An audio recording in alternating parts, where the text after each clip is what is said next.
detoxification is a process that's occurring 24/7 in our bodies. And there is very good science behind what is going on with all these detox organs, like our liver, the kidneys, the gut, right? There is exact science to how toxins leave our bodies through those organs.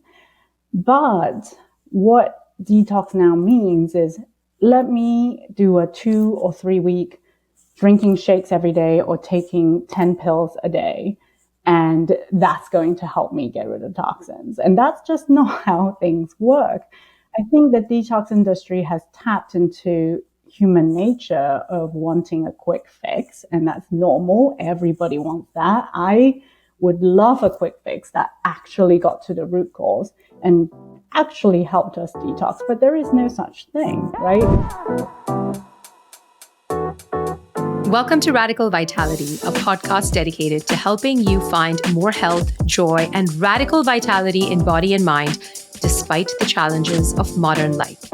I'm your host, Kanchan Koya, a PhD in biomedical sciences turned cookbook author, health and nutrition coach, and passionate advocate of the use of spices, functional foods, nutrition, and lifestyle for better health.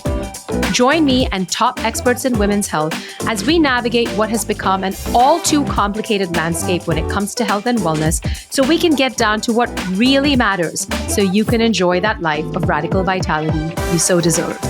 Now, on to today's episode. My guest today is Dr. Vivian Chen, founder of Plateful Health and the innovative handheld red light therapy company, Lumebox. Dr. Chen is a medical doctor with 15 years of clinical experience. She is board certified in the UK in both internal medicine and family practice, and now lives in California with her family.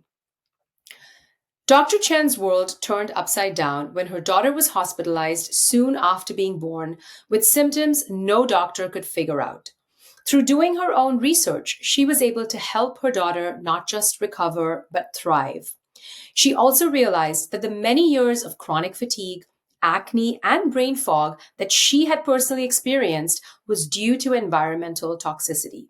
This opened the world of root causes that she had never considered before as a conventional medical doctor.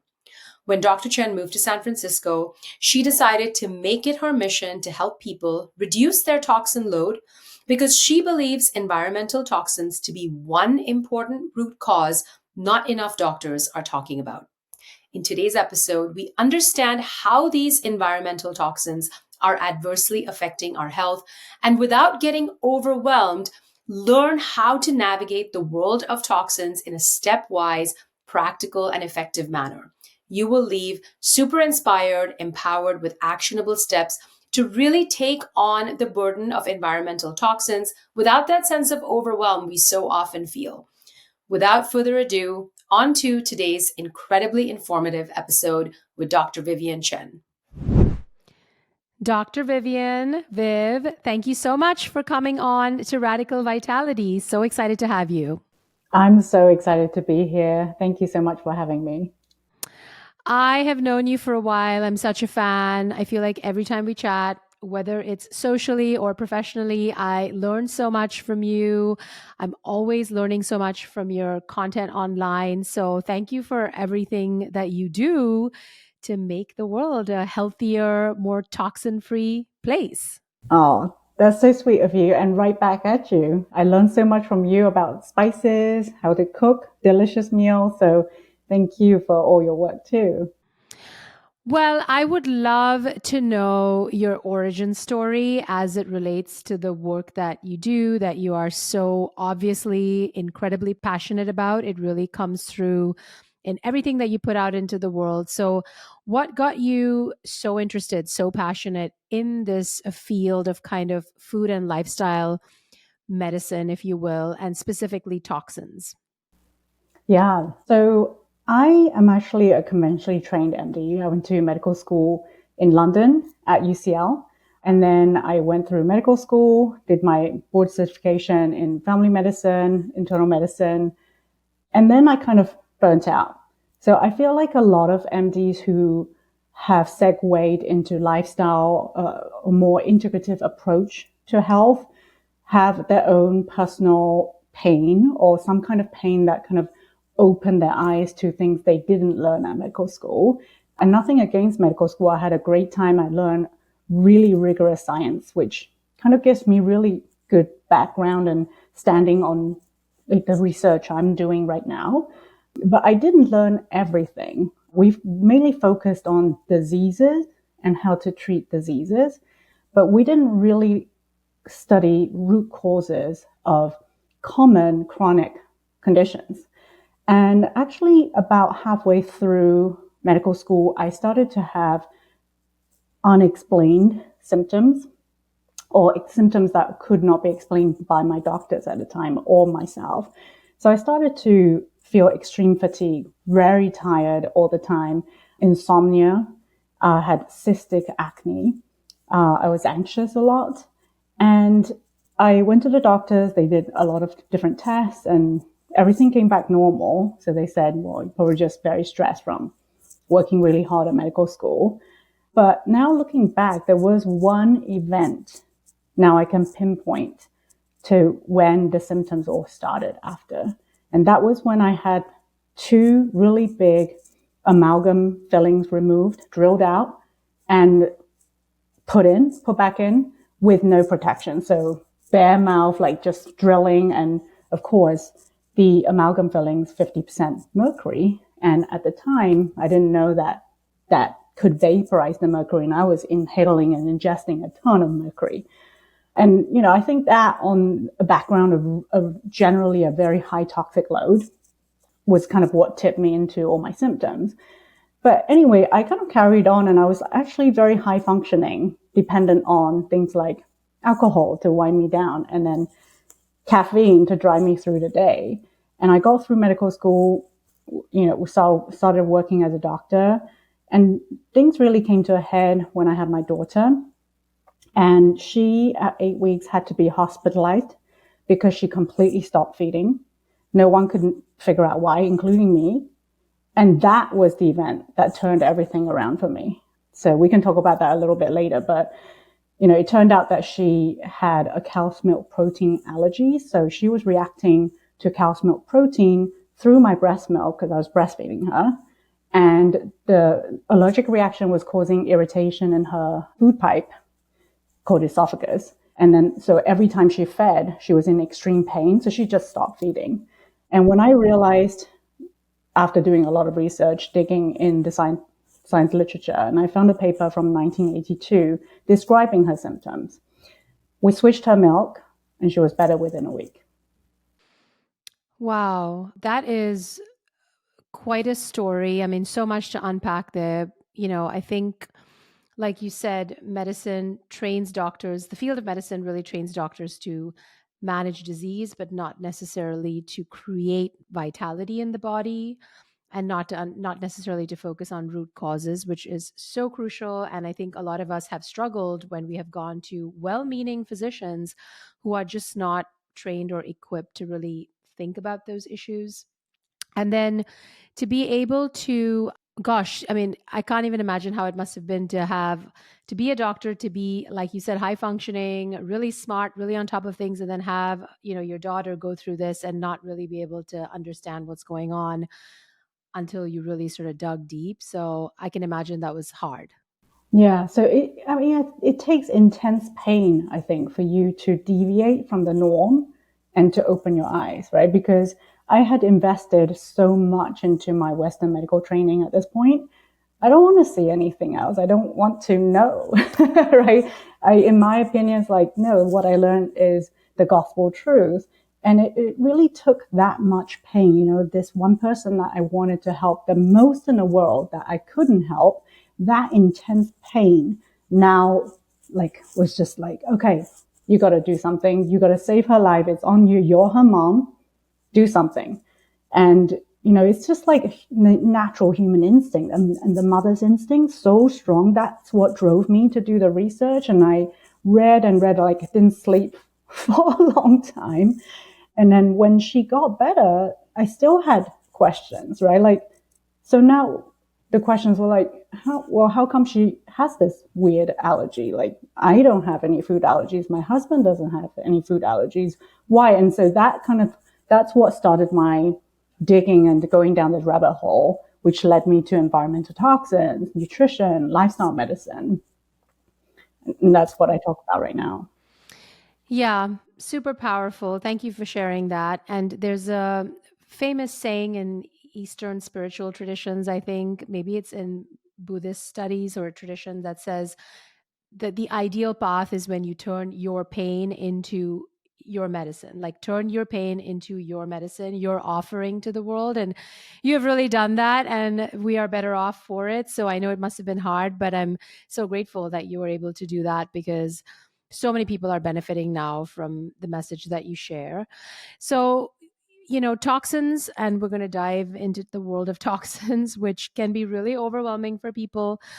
But before we do that, the word detox is everywhere right now, but people are always looking for a quick detox, and I worry about how popular some of these so-called detoxes are, whether they're really fads, whether they're really doing more damage than helping people.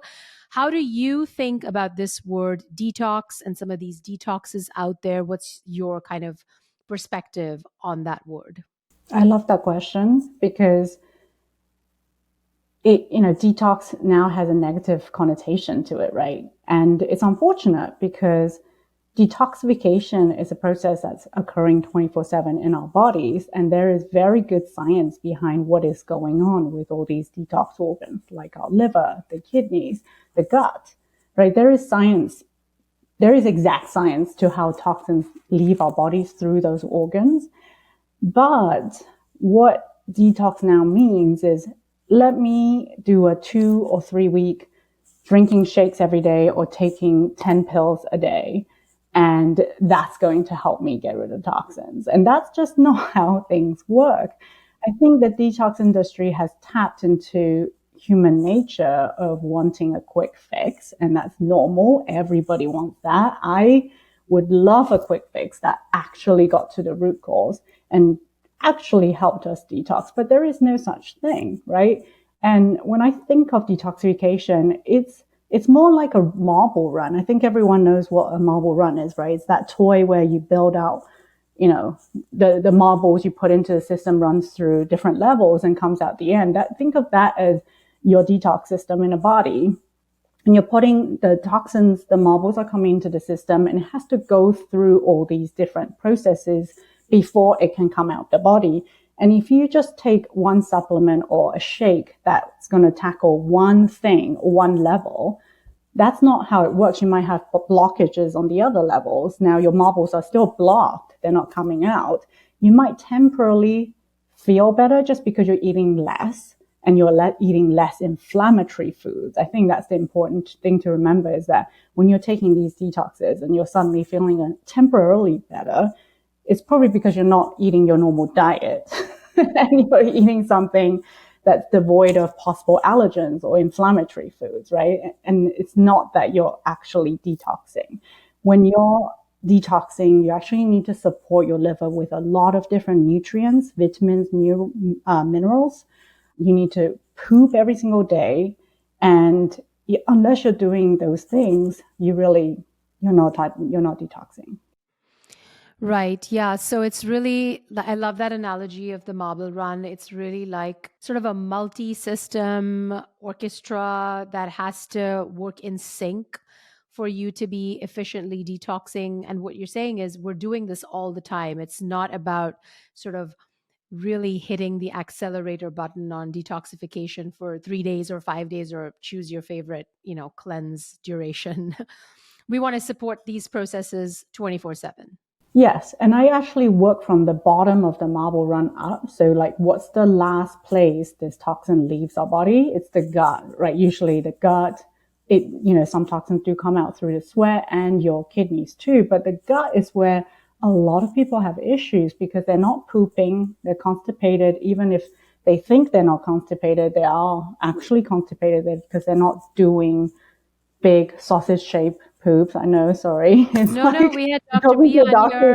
here. I'm going to be graphic about poops, but unless you're doing like big, long sausage-shaped poops, you're not actually pooping. The toxins are not leaving your body. It doesn't matter what expensive shake you want to throw into your body, toxins are not leaving.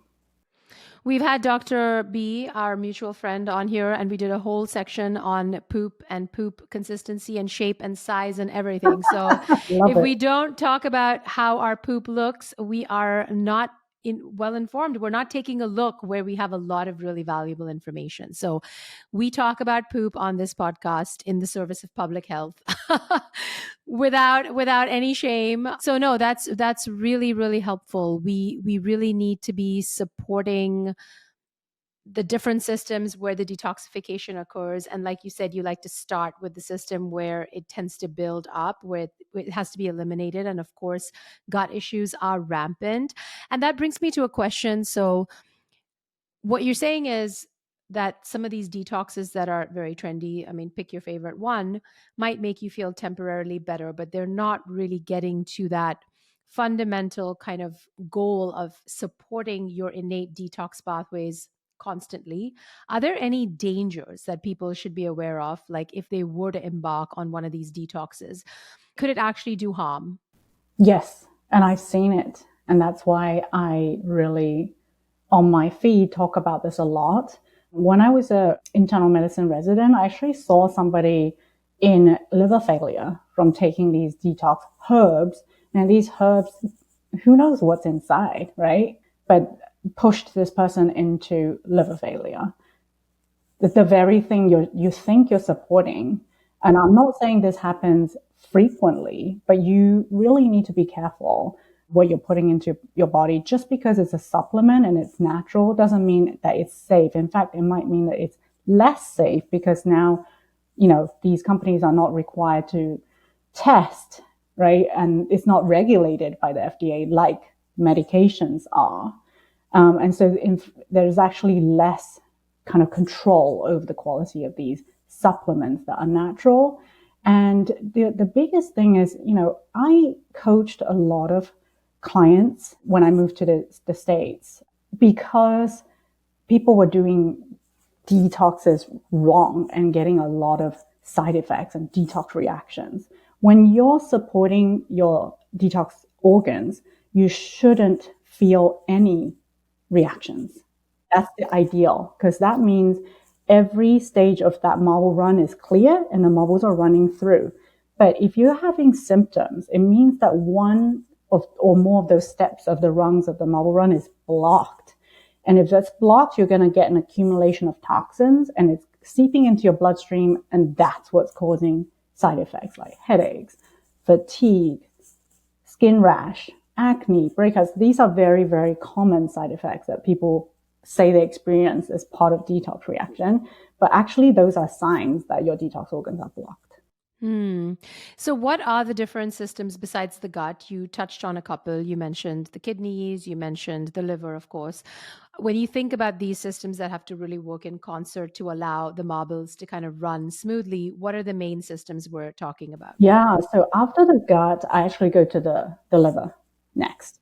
Because most people don't really have issues with their kidneys, apart from, maybe not drinking enough water.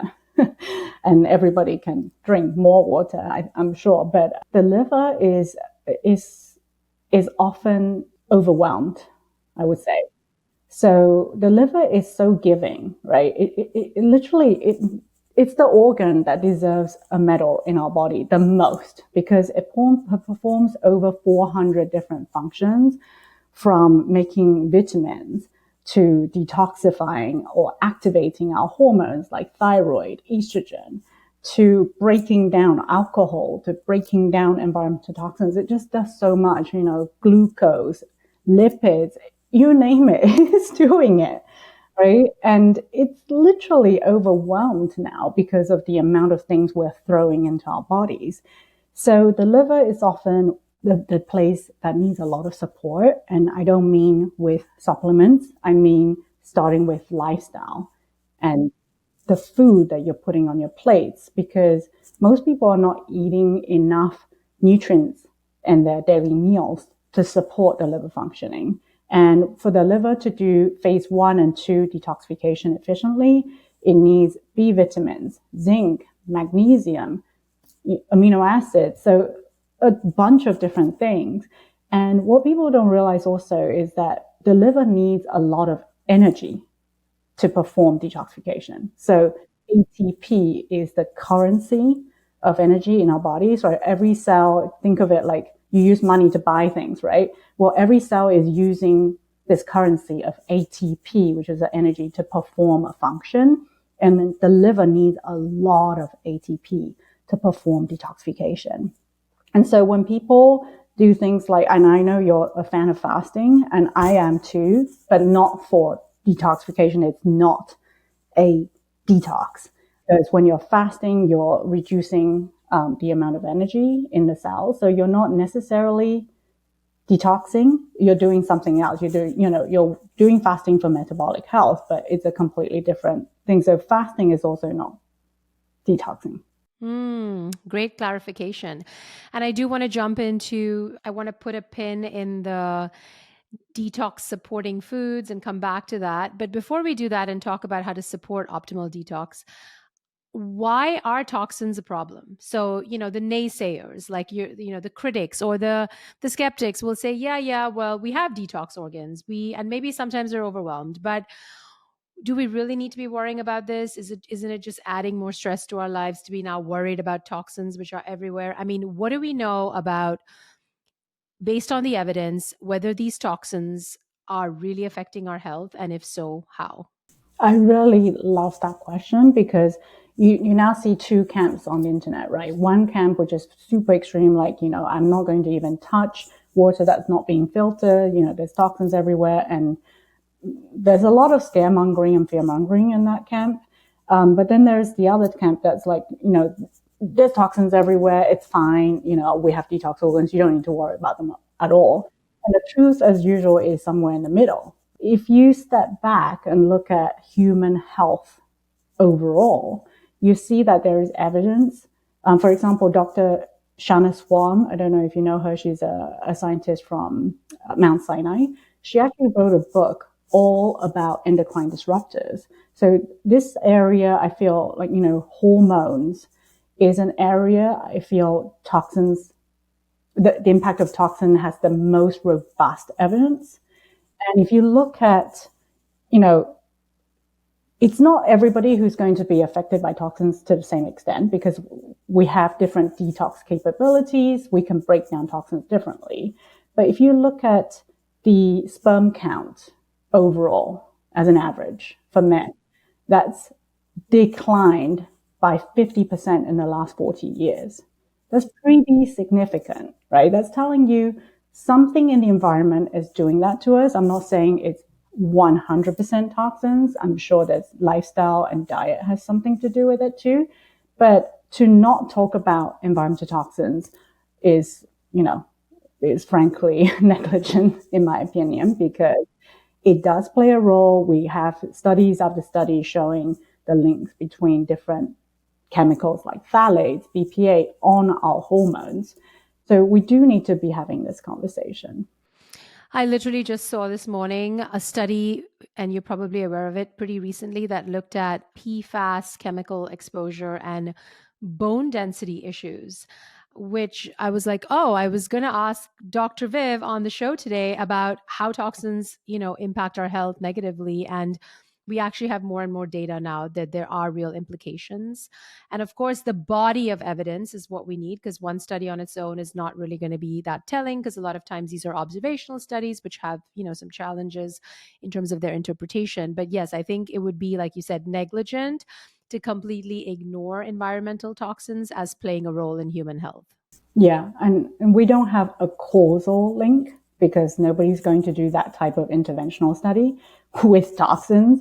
But in 2010, NIH actually put together a task force to look at the body evidence, as you say, and they said there is actually a plausible link between environmental toxins and metabolic conditions like type 2 diabetes and obesity. So they actually then put funding towards research in this area. And that's why we're seeing more and more studies done in this. And, the PFAS, BPA, phthalates, all these studies, it's really as a result of that increased funding in this area of research. And yeah, PFAS is in the news all the time now, and it's ubiquitous. Sadly, it's impacting. There's evidence showing that it's linked to earlier menopause. So is that the link in bone density then? Because if you have earlier menopause, you're going to have lower bone density, right? We don't know yet, so they're looking into that. There's also studies showing that if you have a higher PFAS level in your body, when you lose weight, you regain that weight much quicker than people who have lower levels of PFAS.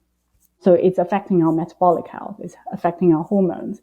It's being linked to miscarriages and also lower fertility, thyroid conditions, so many different things. So can you give us some examples of sort of how this might work as far as we know on a mechanistic level? So how would a toxin like PFAS or that group of chemicals or some of the other, phthalates or BPA or whatever, pick your favorite toxin. How do some of them impact? Just a molecular biologist to want to know all the mechanisms. Not I love all, it. but I think information is power. And so when people understand this is how it might work, of course, some of it is being worked out, but now it's empowering because then you can say, okay, what can I do to support my detox system so that that can happen less frequently? Yeah, and I love that question because that's what I asked myself when I first came across the evidence, right?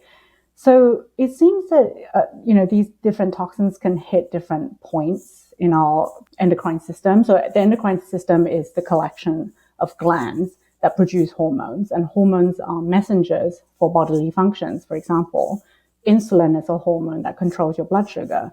We have sex hormones, estrogen, testosterone. I mentioned that earlier, that regulates our menstrual cycle and fertility. So endocrine system is basically a collection of all these different hormones in our bodies.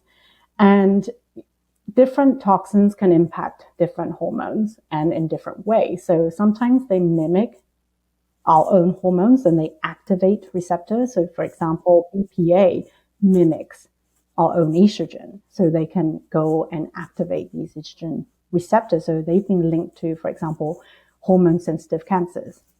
And then we've got some toxins that may block these receptors and prevent them from functioning. So, for example, flame retardants have been linked to thyroid hormones being blocked and not functioning. And then we've got toxins actually acting on important kind of what they call the enzymes. The enzymes are kind of like the workers, they make things for us, right? So these toxins block enzymes that make hormones for us. So heavy metals, for example, are known to poison enzymes inside of mitochondria. And the mitochondria is actually where a lot of the kind of steroid hormones are made. And then we've got toxins that directly can affect fat cells. Like tributyltin is a toxin that's used to coat the outside of ships, and now it's in our ocean and now in our seafood. That can actually directly stimulate fat cells, make them bigger. And there was a study showing that pregnant women who are exposed to tributyltin during these critical windows of fetal development, their offspring just have a higher set point for weight. So they have a propensity to weight gain because genes are switched on and off during those critical windows. And then you've got toxins actually then affecting hunger signaling, right? Contributing to leptin resistance. And leptin is a hormone that tells us to stop eating. And when you have leptin resistance, your body doesn't know when to stop eating. So your hunger signaling is out of whack.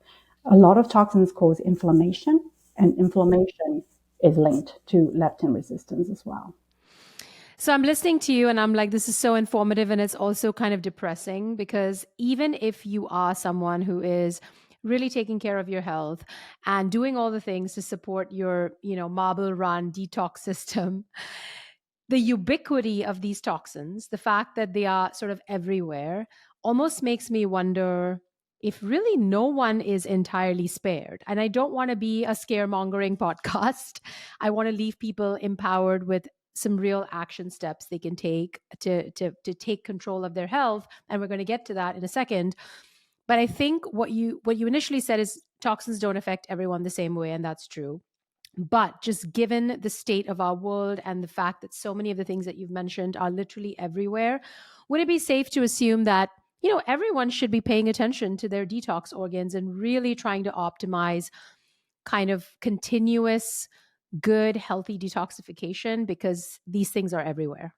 That's my opinion. 100% agree. I feel like everybody should be aware of the problem, not in a, I'm so scared I can't go and do anything now type of way, but in an empowered way. Like, oh, okay, so I know that bottled water can be a source of microplastic, which could be a source of these endocrine disruptors. So I'm going to bring my own water, filtered water, in a, stainless steel or glass bottles with me when I go out. But when I'm out and about, if I can't get water other than plastic bottled water, I'm going to drink that because that's a small exposure, right? So I want everybody to think about the bucket, right? It's you're thinking about a bucket and not one exposure. So like, how full is your bucket, and how often are you draining that bucket?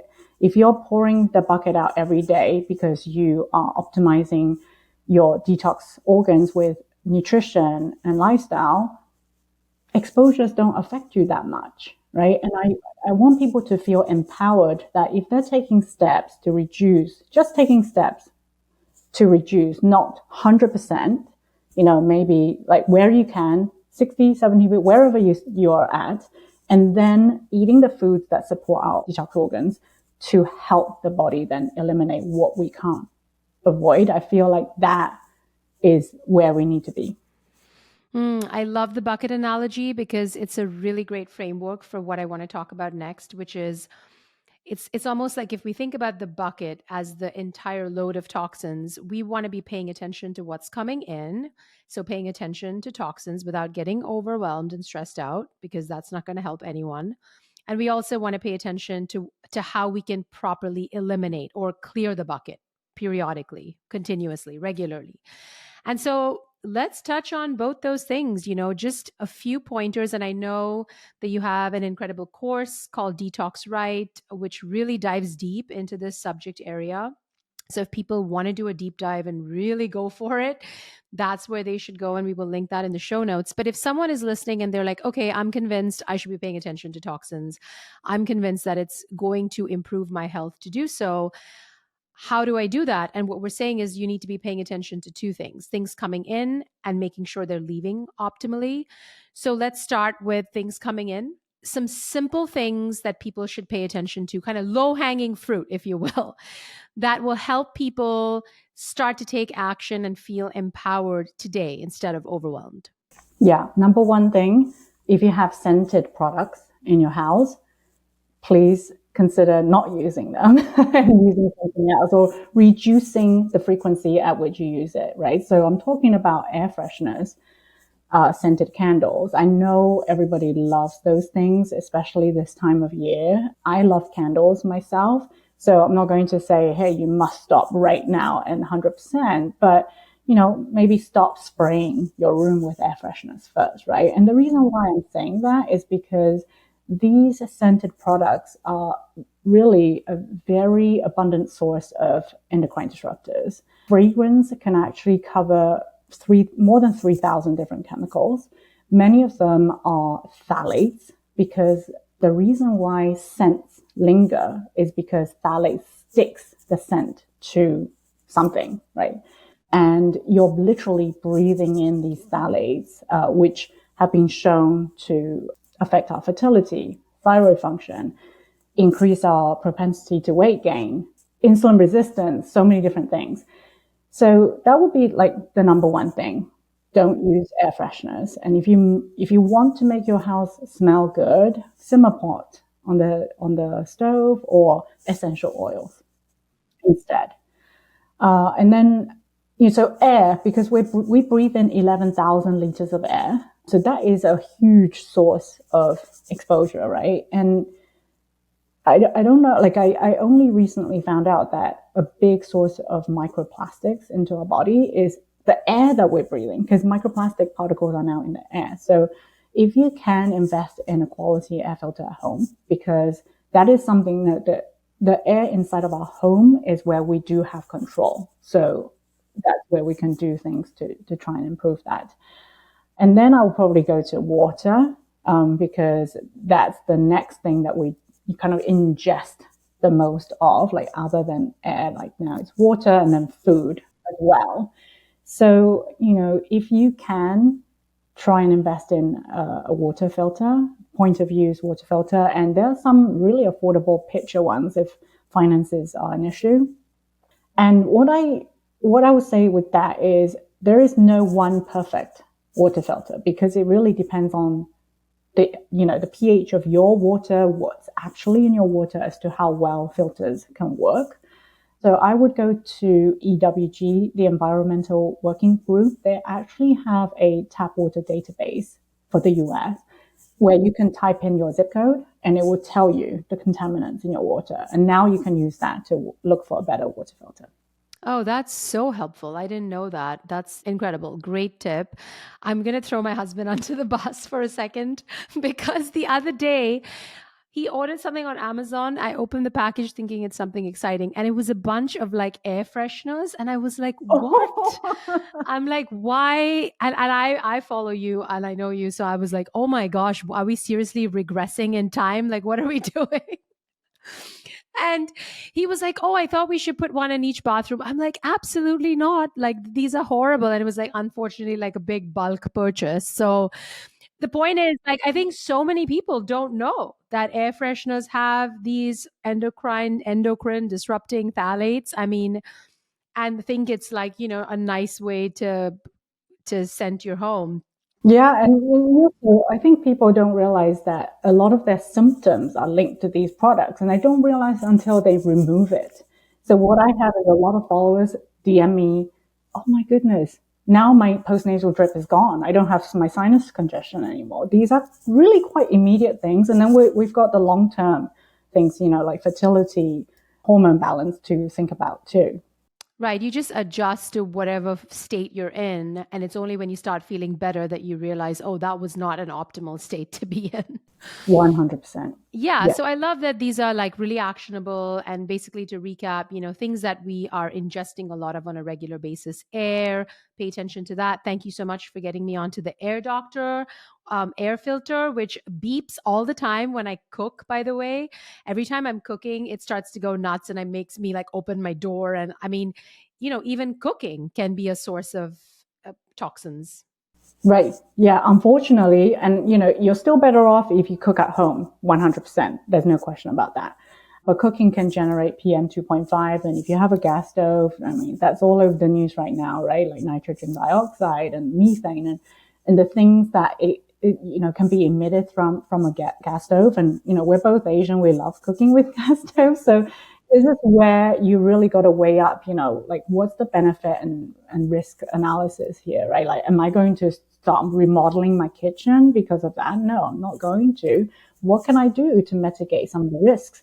Open the windows, use your range hood. When you don't need to cook on the stove, use your Instant Pot instead and, boil water in an electric kettle instead of on the stove. There's so many different things you can do. Nothing needs to be extreme, like 100% or like nothing.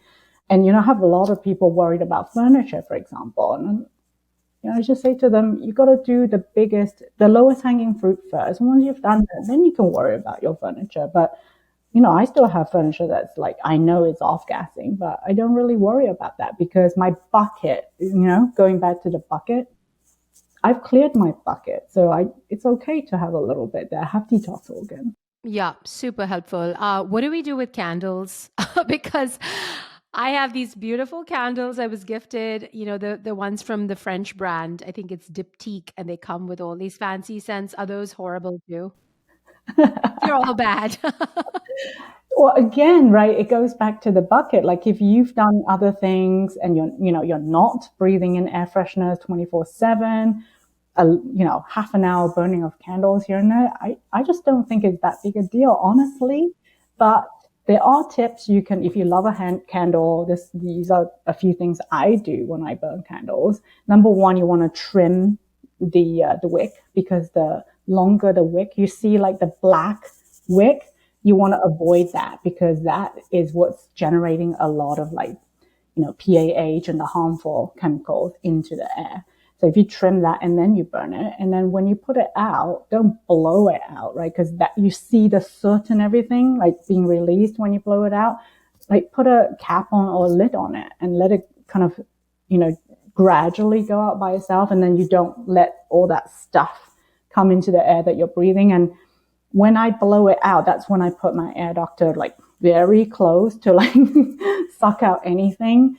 But during the burning period itself, that's actually not generating a whole load. It's when you are, blowing it out, that's where like a lot of contaminants are being released. Okay, good to know. So you can enjoy your candles in moderation with some of these other tools to And then, support. there are better candles out there too, right? Like, soy, coconut is going to be better than your paraffin wax, which is, made from petroleum. And that's where contaminants like benzene could be released. And then opt for ones that are scented with essential oils rather than synthetic fragrances. Okay, perfect. So actionable and great. Before we move on to supporting detox organs, can you touch a little bit on cookware? Because we've talked about air, breathing in, we've talked about water, and you and I have had lots of offline conversations about cookware. You had a post recently that I'm pretty sure went viral about non-stick pans and just the best cookware to use. What can we do, low-hanging fruit, to minimize toxin exposure through our cookware? I love that.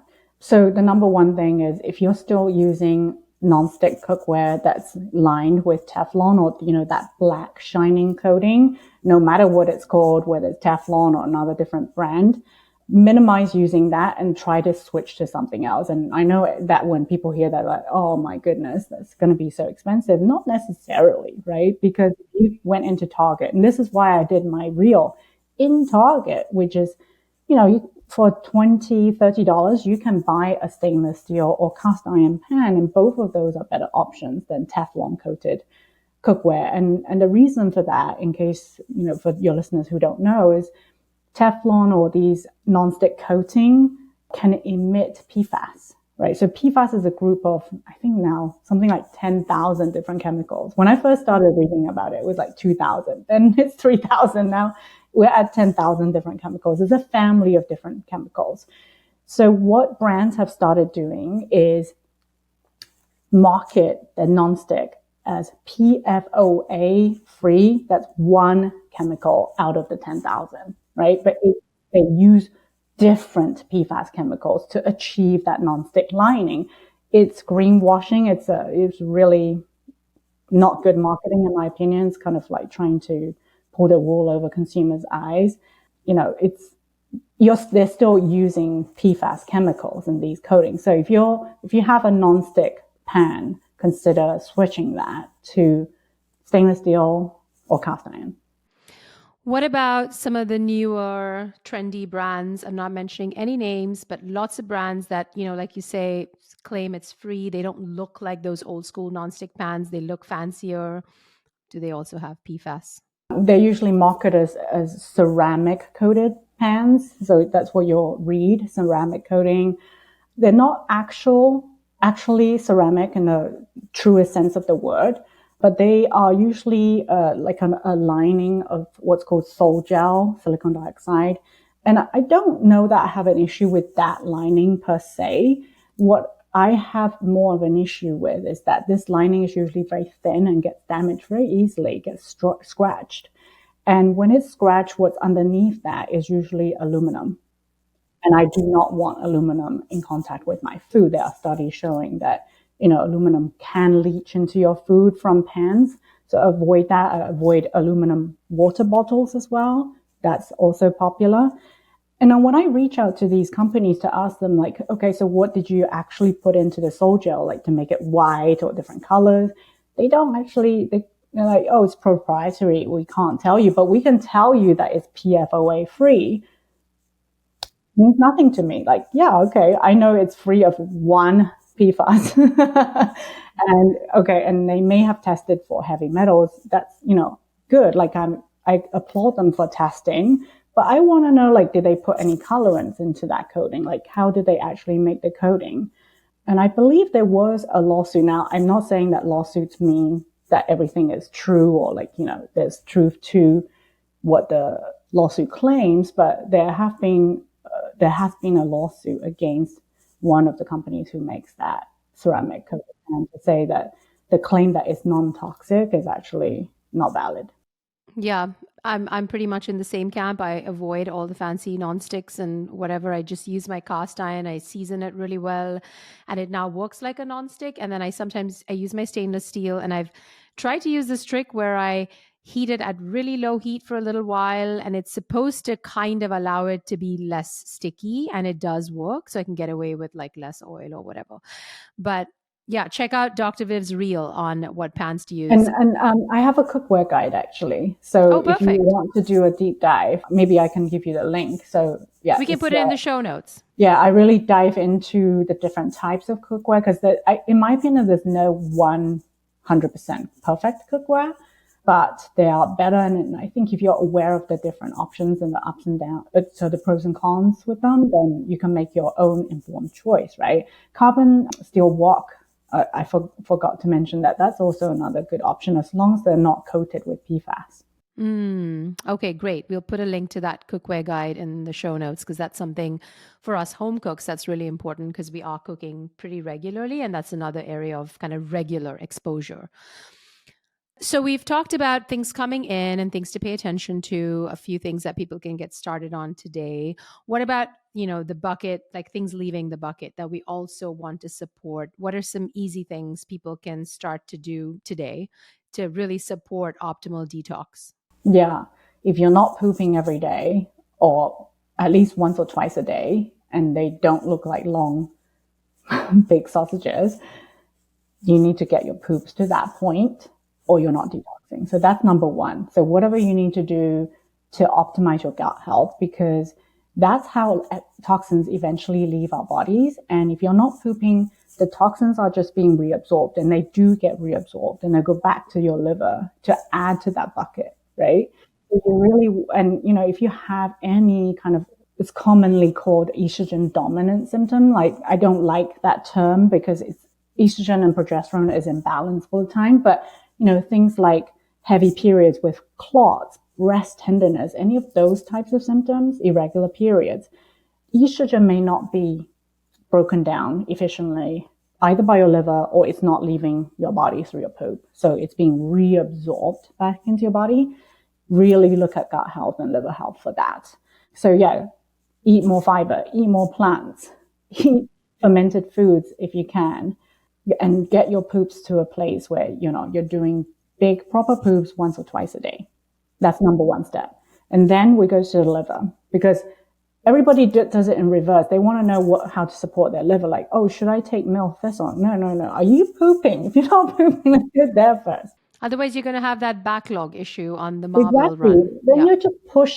you're pushing on a blocked toilet, right? And then just, the toxins are coming back out. There's no point working on your liver until your gut is optimized. And then you go to your liver once your gut is optimized. And, in real life, like I do this in tandem in my clients when I'm working with them. But, for consumers who are overwhelmed, you do one step at a time. Liver supporting foods, my favorite, hands down, broccoli sprouts. I have broccoli sprouts 3-4 times a week. I make them myself at home. It's actually really cheap to do. And I know there's supplements out there on the market, and I know you take one. But yeah, I love broccoli sprouts, not only for the liver supporting benefits, but it's also, it activates the anti-inflammatory system in our bodies. So broccoli sprouts, if not broccoli sprouts, then some form of cruciferous vegetables. And what I mean is broccoli, bok choy, kale, what else? Radish. Yeah, exactly. Daikon, this time of year, daikon is in season. All can trigger the liver detoxification enzymes for us. And help us break down toxins. Love that. And then you said kidneys is quite a simple fix. You just want to make sure you're well hydrated, drinking lots of Yeah. water. And then what I would say on kidneys is it's going to, make people confused because everybody's hearing, oh, yeah, yeah, drink salt, put salt in your water every morning, right? Like, is that something that Definitely a lot of trending on people do? social media. Yeah, like every morning put salt in your water. And I understand the need to replenish minerals, but too much salt actually competes with the active transporters of toxins in your kidney. So the more salt you're putting into your diet, the more these the toxins now have to compete to come out of your kidneys. So what's your stance? Like, how does one know if one needs to be adding electrolytes or salt to their water? I just think that salt is another band-aid that's a natural band-aid that people are using to mask underlying problems. So they're using it because they have, inadequate adrenal function, right? Or they're feeling really tired in the morning. Oh, I'm going to add some salt. May make you feel better, but why not address the issue, which is, why is your HPA axis dysfunctional? Why is your HPA axis not working, right? Why are you not putting out the right hormones that's getting your blood pressure up in the morning to make you feel awake? Why are you having to rely on salt to do that? I think that's a band-aid. And I cover my eyes every time I see people drinking salt solutions in the morning. The only time I replenish with electrolytes is if I'm in the sauna. If I go into the sauna and I know I've like literally spent 30 minutes in there and I've really sweat a lot. And even then it's not like a crazy amount. It's like, or if I do like a really long run and it's hot and I've like sweat a ton basically. Yeah, there is a place for that. And I drink electrolytes too. I just don't drink electrolytes that are super high in salt. I like electrolytes that are balanced, sodium, potassium, magnesium, calcium, all balanced rather than, sometimes you look at these electrolytes ingredient list and salt outnumber all the other components by like 10 to 1, 15 to 1. That's just way too much sodium. So that's what I would say. And then if you have high blood pressure, you really, I mean, it doesn't matter what the internet says. There's science and the studies show if you have high blood pressure, salt can definitely contribute and push it up even further. Cool. And then would the final detox kind of system be like our skin, like sweating? Are you a fan Yeah, of, I mean, I yeah. know you're a fan of I'm a supporting that. fan of exercise to Mm. induce sweat, right? Because not only does exercise induce sweat, it also can activate the liver detox enzymes, believe it or not. So it's been shown to increase glutathione production, and glutathione is the master antioxidant that kind of binds onto toxins in our bodies.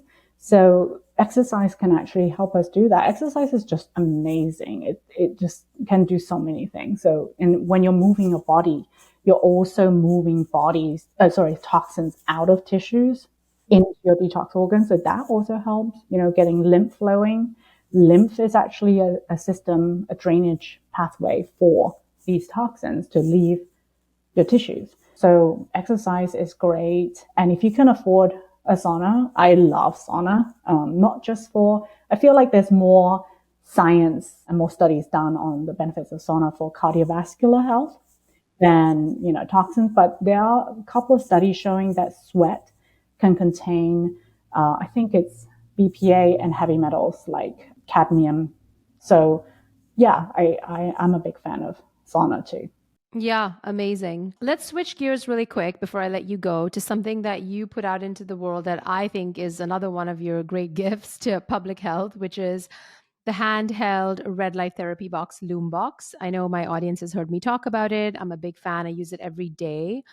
So tell us a little bit about red light therapy. Is there any links between red light therapy and optimal detoxification or health of any of the systems that we've talked about that are important for detox? And if not, or if so, generally, like what was your sort of big inspiration to create this box, and how can people think about light therapy, specifically red light, for as part of their wellness routine? Yeah, so almost everything I'm passionate about came from kind of some kind of personal pain. So this one actually came from me watching my dad suffer with a very painful muscular condition called piriformis syndrome, that where he was bedbound. And I actually had to fly back home to the UK to take care of him because he just wasn't getting better after 3 months and he was bedbound, barely able to move. He was in so much pain. He took a lot of different medications that the UK doctor, his doctor, prescribed him. And the minute the medication kind of, lost its effect, the pain came back. So at the time, this was a few years ago now, I had a small handheld device that I was using on my skin because that's how I kind of learned about red light. First is through, the studies on red light therapy and collagen production. So I read that red light therapy can support collagen production and reduce wrinkles. So I got this little device and I was using it. And then I actually then started to do research around red light therapy and pain. And I read a few studies around that. So I thought, I wonder if it will work. Took it back and he was using it on himself. It was like using it in massive doses because the device was very weak in power. So he was doing something like 30 minutes at a time, 3 times a day. But he did get better. And that's when I thought, wow. I mean, of course I did turmeric and anti-inflammatory diet, but I really feel like that really helped him. So that's when I started looking into red light therapy. And when I first researched it, I thought, this kind of sounds too good to be true because like, why are we seeing studies talking about red light therapy in skin, pain, arthritis, you name it, so many different things. Why, like, how can one thing do that many things, right? But when I looked at the science and like how red light therapy actually impacts our physiology, then it started to really make sense because what red light therapy essentially does is that it supports our mitochondria. And if you remember back to high school biology days, mitochondria is kind of like the powerhouse inside of our cells. And it's the powerhouse that generates that currency of energy that we talked about earlier, right? The ATP that every single cell needs to perform the function, with the exception of red blood cells. Red blood cells don't have mitochondria, but every other cell in your body has mitochondria. And if the mitochondria didn't work, that cell cannot do what it's meant to do. So in the brain, if your mitochondria function is diminished, you can't, you have brain fog. You can't remember things. In the liver, if your mitochondria function is compromised, you might have fatty liver. You might have, you might not be able to break down your hormones properly. You might not be able to eliminate toxins as well. In the muscle, if you don't have good mitochondria function, you can't work out as much and you get very sore after workouts. Athletes have a lot more mitochondria in their muscle cells than average people like me. And the organs that have the densest mitochondria is the heart, because it needs to pump constantly, the liver, because it's doing so many things for us, and the brain. And so when you boost that ATP production and the mitochondria function, the cells start to work better. And, wherever you're shining that light, you're getting that benefit, right? On your skin, on your muscle. So I use red light therapy on my skin every day, 5 minutes in the morning. And then I use it before I work out, after I work out, because it's been shown to increase muscle gains and reduce muscle soreness. I use it when I have neck pain from just like sitting in front of the computer too long, or backache from sitting too long again. When my kids come back with scrapes and bruises and all kinds of stuff, red light therapy, because it's been shown to help wounds heal faster as well. Mm.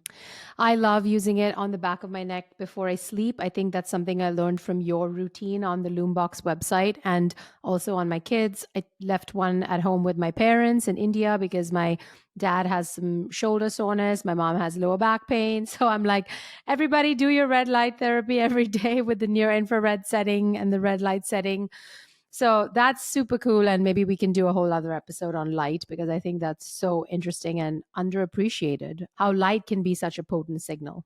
Light is such a powerful signal for our physiology. I feel like it's information just like food. And yet, 93% of Americans spend 93% of our time indoors. So 93%. Yeah. yeah, Wow. we're light deficient now. Mm, I get that, UV can be damaging. And so you want to be careful not to be sunburned and things like that. And that's where, again, red light can come in because you're kind of harnessing the process that activates these biological processes in our cells without UV, because red light doesn't have UV, right? So you don't have to worry so much about sunburn and skin cancer. yeah, absolutely. I love Loombox. Thank you for creating it. Really quick, because I know a lot of people listening are moms, young women. I know there's a lot of conversation now around alcohol and health. The science is pretty clear that it's not really healthy. But when we talk about toxins specifically, I wondered if you could just touch on alcohol. You mentioned your liver being busy detoxifying things like alcohol. So you touched on that. How do you think about the role of alcohol, or how one can think about alcohol and alcohol consumption, like wine, for example, on occasion, as somebody who really wants to support optimal detox? Well, alcohol is one of those things that when it enters the body tries to break it down immediately because when it accumulates, it can reach toxic levels very quickly and it starts to, suppress our nervous system and, be toxic on our heart. So the liver really, when it sees alcohol, is like, okay, come here. I'm gonna do you first and then I'll do everything else. So what happens is that the liver if it's overwhelmed and doesn't have that much capacity already, starts to prioritize breaking down alcohol and puts everything else on the back burner. So some women can, they tell me, oh, I get breast tenderness when I drink alcohol, or like I get more PMS symptoms when I drink alcohol. That's probably why it's kind of pushing estrogen detoxification to the back burner now. And the same way it can do that with other less toxic substances that we are being exposed to. So now it's kind of like a mom with limited attention. Like a mom can do so much, right? I actually liken the liver to moms in my course because we can literally expand and do so much, right? But then, the amount of attention you're putting on each thing starts to be scaled down and you're perhaps not being able to do each thing as well. But the capacity is really huge there. But when you push it too much, then expect a little bit of a meltdown from here time to time. And that's when you might get symptoms, right? Or God forbid, hope not, but diseases and things like that. Yeah, I saw something the other day that, and as somebody who on occasion does drink a glass of wine or two, although I've really, really been mindful and cut back just because the science is so convincing. I mean, the effects on sleep, the effects on, I'm perimenopausal now, so any kind of perimenopausal symptoms is real, and it's really doesn't seem worth it unless it's a really special occasion or whatnot. But I saw something the other day that said, the reason you feel kind of relaxed and quote unquote buzzed when you drink is because it's actually exerting toxic effects on your brain. So it's the toxic effect that is actually creating that sense that a lot of us kind of are drawn to alcohol for. So that was kind of an interesting reality check. Like you're almost like poisoning yourself to feel relaxed. It's kind of like eating high sugar food to get a high and get energy boost, right? It's almost the same, but yeah, I that's actually a really good way to reframe it. That's actually true, and I'm also not 100% teetotal. I do drink on occasion. When I drink, or when I think I'm gonna drink, then I try to eat some broccoli sprouts beforehand and afterwards. And, you can support the liver during those times as well, right? To try and help the liver eliminate these toxins. You have shared so much incredible wisdom, so many actionable takeaways. I am so inspired to, do a lot of the things and really start to take some steps. So, two questions. I always ask my guests, this is the Radical Vitality podcast. So, what is a non negotiable daily habit, daily practice for you that you really believe kind of infuses your life with radical vitality, more vitality? Meditation. And meditating in front of my Lumebox. Love it. Meditation plus red light stacking. Yes. Yes, 100%. When I don't meditate, I really feel an impairment in my focus, in my mood, just my kind of overall efficiency and productivity. So that's a non-negotiable for me. Yeah, same. I even if it's 2 minutes, literally 2 minutes in the morning, because I'm running out and the kids are late or whatever, it's a game changer. And also just building in small pockets of meditation through the day, even if it's like while you're walking, because people often say I don't have time to sit down. I totally get it, but I'm sometimes walking for errands, and instead of like listening to a podcast or consuming media, which I hope you will listen to this podcast when you're walking, but my point is we're so like always trying to entertain ourselves or consume something, and in those moments I say, why not take 5 minutes to just focus on my breathing or mindfulness meditation. I really love that because, that's what I hear commonly as well. Like, I don't have time to meditate, especially my clients who are very busy. No way I can't. No way can I do meditation. Well, you don't have to sit there for 15 minutes, right? How about just focusing on the breath while you're waiting in line to pay for your groceries and just, counting your in-breath for 3 seconds and then breathing out for 6 seconds and just prolonging that exhale, and do that 10 times. And that's your meditation, right? Just recentering that nervous system. And actually, in my course, my detox course, I know I said gut, but actually before the gut, I actually work on the nervous system, because the nervous system and the brain is the master switch for all the other organs in your bodies, right? It's like all our organs are under control of that. Our brain tells the liver, like, hey, there's too much going on. Like, I'm in fight or flight. My life is in danger. Like, the liver's not going to start detoxifying estrogen for us, right? It's going to be pumping out glucose, sugar for the muscle to run faster and things like that. So if your body is constantly in that state and you never switch out of that fight or flight, then your liver is stuck in that survival mode and cannot go to the detoxification mode.